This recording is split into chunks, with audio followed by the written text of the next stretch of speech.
Et coucou, j'ai envie de vous partager aujourd'hui. Ce partage, il s'appelle Le Messie récalcitrant. C'est un livre de Richard Bach.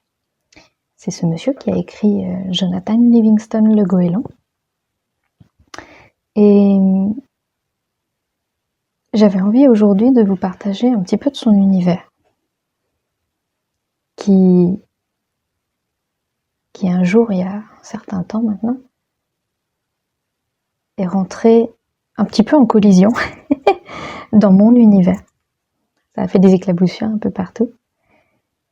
Et il n'est jamais ressorti de mon univers.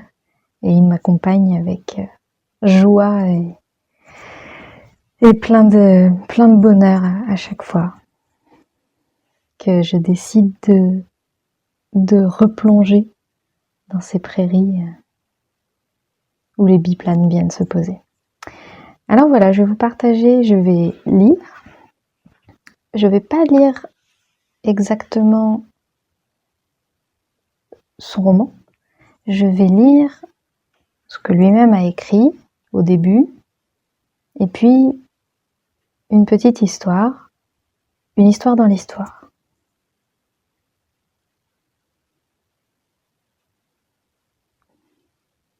Le Messie récalcitrant. Peut-être ne ressemblerait-il pas au Messie qui se trouve sur les pages, tachées d'huile et de verdure de mon journal de bord. Peut-être ne dirait-il rien de ce que dit ce livre. Mais d'un autre côté, les choses que celui-ci m'a dites, le fait que nous aimantons dans nos vies tout ce que contient notre pensée, par exemple, si elles sont vraies, alors je ne me serais pas donné tout ce mal pour rien, et vous non plus. Le fait que vous teniez ce livre entre vos mains n'est peut-être pas une coïncidence. Peut-être y a-t-il dans ces aventures quelque chose dont vous avez besoin de vous souvenir. Je veux le croire. Je veux croire que mon Messie est perché loin d'ici, dans une autre dimension, et pas imaginaire du tout, en train de nous observer, vous et moi, et riant à l'idée que tout arrive exactement comme nous l'avions décidé. Richard Bach. Un autre petit mot de sa main.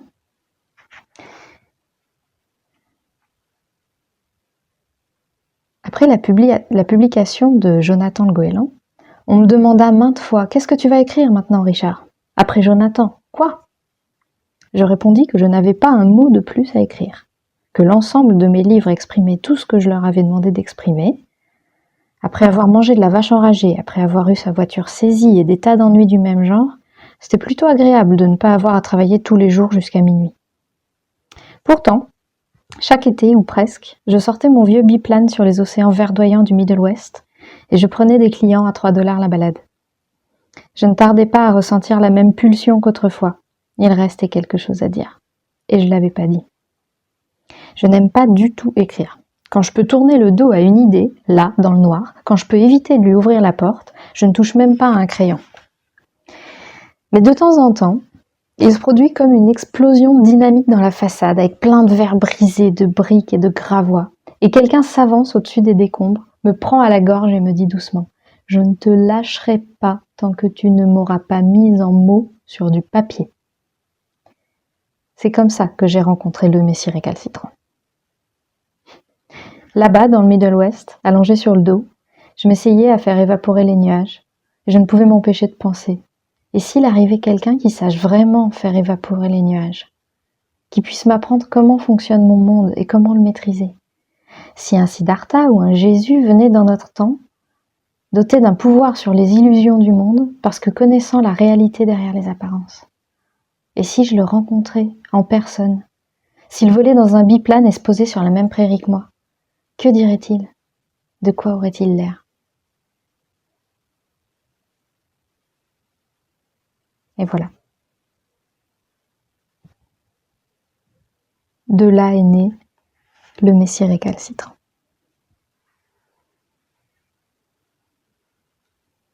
Au tout début du livre, il y a une histoire, et puis une histoire dans l'histoire. Et j'ai à cœur de vous les partager. Il y eut un maître venu sur la terre, né dans le pays sacré d'Indiana, élevé dans les montagnes mystiques, à l'est de Fort Wayne. Le maître apprit de ce monde dans les écoles publiques d'Indiana, puis, lorsqu'il grandit, dans son métier de mécanicien d'automobile. Mais le maître reçut des enseignements venant d'autres pays et d'autres écoles, venant d'autres vies qu'il avait vécues. Il se les rappelait, et, se rappelant, il devint sage et fort, si bien que d'autres virent sa force et vinrent à lui pour des conseils. Le maître crut qu'il avait pouvoir de s'aider et d'aider les autres, d'aider toute l'humanité. Et, comme il avait foi, pour lui, il en fut ainsi, si bien que d'autres virent sa force et vinrent à lui pour être guéris de leurs soucis et de leurs nombreuses maladies. Le maître crut que c'était bon pour tout homme de se penser soi-même fils de Dieu, et, comme il avait foi, il en fut ainsi. Et les magasins et les garages où il travaillait se remplirent et se comblèrent de ceux qui recherchaient son enseignement et son contact. Et les rues alentour débordèrent de tous ceux qui désiraient seulement que son ombre en passant puisse tomber sur eux et changer leur vie. Et il advint, en raison des foules, que plusieurs contremaîtres et directeurs invitèrent le maître à laisser ses outils et à passer son chemin, car il était serré de si près que ni lui ni aucun autre mécanicien n'avait de place pour travailler sur les automobiles. C'est ainsi qu'il s'en fut, dans la campagne, et les gens le suivirent, commençant à l'appeler Messie et faiseur de miracles. Et comme ils avaient foi, il en fut ainsi. Si un orage survenait tandis qu'il parlait, pas une seule goutte d'eau ne tombait sur la tête de l'assistance. Le dernier dans la foule entendait ses paroles aussi clairement que le premier, quels que fussent l'éclair et le tonnerre alentour, dans le ciel. Et toujours il s'adressait à eux en parabole. Et il leur dit, « Au sein de chacun de nous se trouve le pouvoir de consentir à la santé et à la maladie, à la richesse et à la pauvreté, à la liberté et à l'esclavage.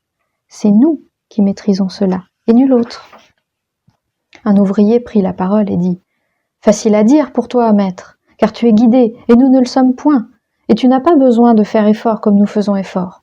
Un homme doit travailler pour vivre dans ce monde-ci. » Le maître répondit, « Il y avait jadis, dans un village sur le fond d'un grand fleuve de cristal, des créatures. Le courant de ce fleuve glissait au-dessus de tous, jeunes et vieux, riches et pauvres, bons et méchants. Et le courant allait son propre chemin, ne connaissant que sa propre nature de cristal.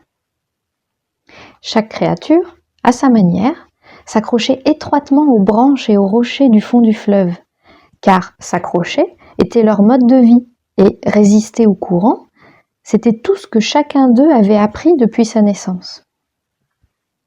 Mais une créature dit à la fin, « Je suis las de m'accrocher.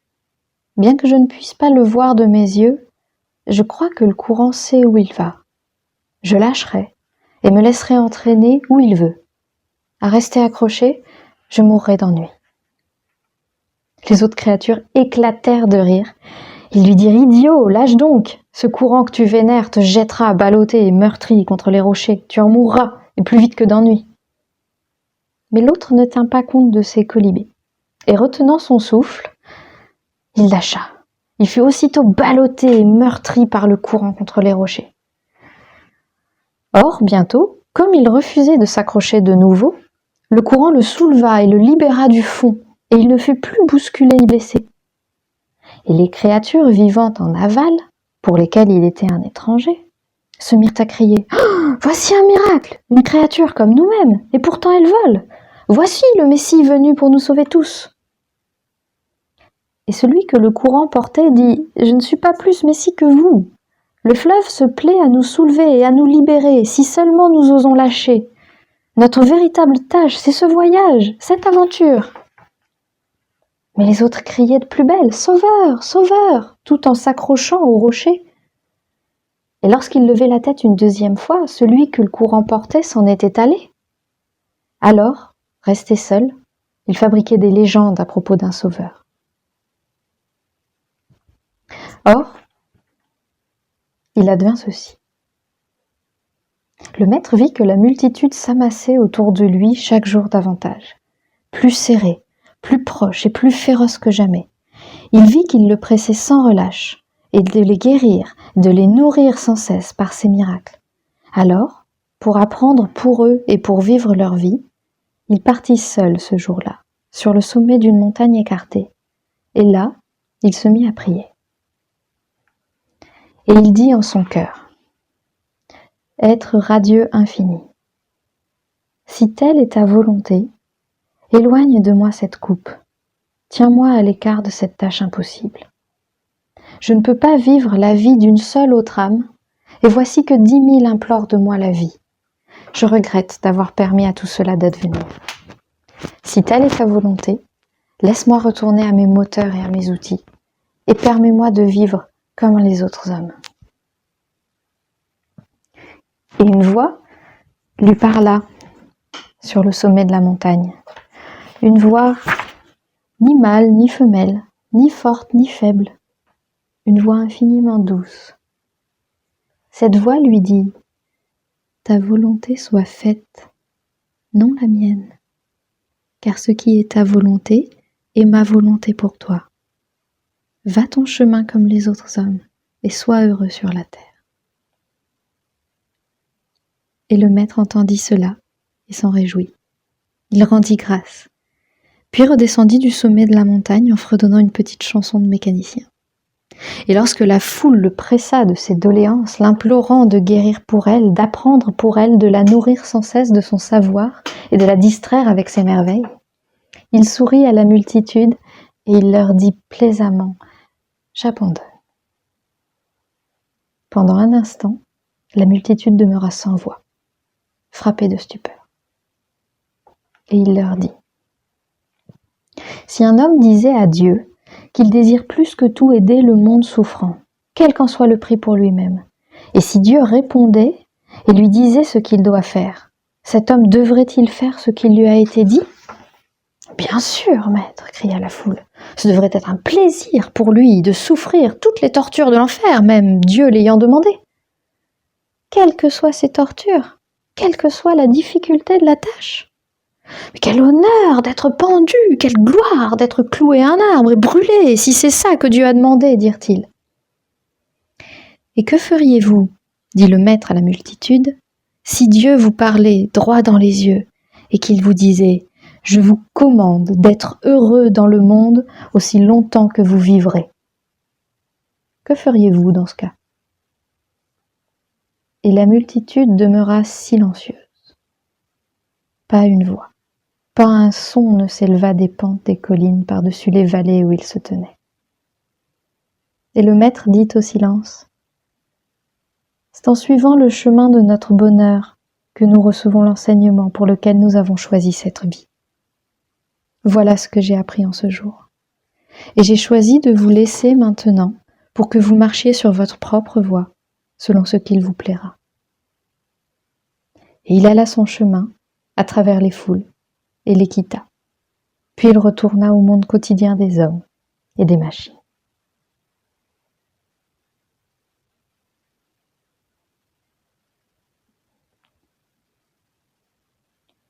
J'espère, de tout mon cœur, que ça vous a donné envie de découvrir ce joli livre.